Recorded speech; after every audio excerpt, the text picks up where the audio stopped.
আমি ভেতরে গেলাম এবং দোকানের মালিককে এটা সম্পর্কে জিজ্ঞাসা করলাম। Hello students, welcome to our channel শিক্ষার academy.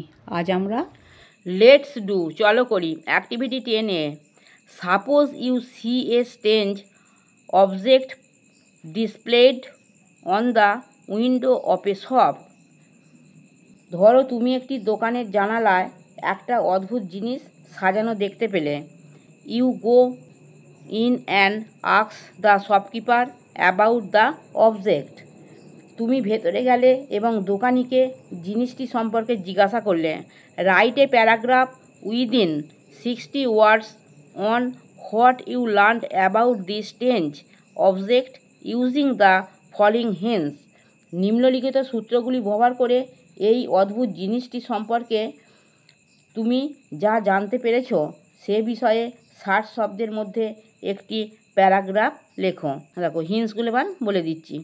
The location of the shop, description of the object, conversation you had with the shopkeeper, your feelings.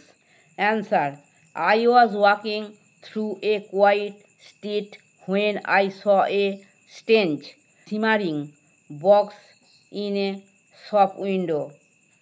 আমি একটা শান্ত রাস্তা দিয়ে যাচ্ছিলাম যখন দোকানের জানালায় একটা অদ্ভুত ঝকঝকে বাক্স দেখতে পেলাম। Intrigued, I went in and asked the shopkeeper about it.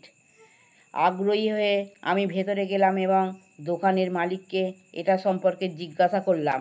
He told me it was a memory box that could store happy memories and play them back. তিনি আমাকে বললেন যে এটা একটা স্মৃতির বাক্স যা সুখের স্মৃতিগুলো সংরক্ষণ করতে পারে এবং সেগুলো আবার দেখাতে পারে। The box was made of ancient wood and felt warm to the touch. বাক্সটা প্রাচীন কাঠ দিয়ে তৈরি ছিল এবং স্পর্শে উষ্ণ অনুভব হচ্ছিল। I was amazed and felt a deep sense of wonder at this magical invention. আমি বিস্মিত হয়েছিলাম এবং এই জাদুকরী আবিষ্কারে গভীরভাবে মুগ্ধতা অনুভব করছিলাম। আমার পড়ানো যদি তোমাদের ভালো লেগে থাকে তাহলে এই ভিডিওটি লাইক করবে, বন্ধুদের মধ্যে শেয়ার করবে এবং আমার চ্যানেলটিকে সাবস্ক্রাইব করে বেল আইকনটি অন করে দেবে।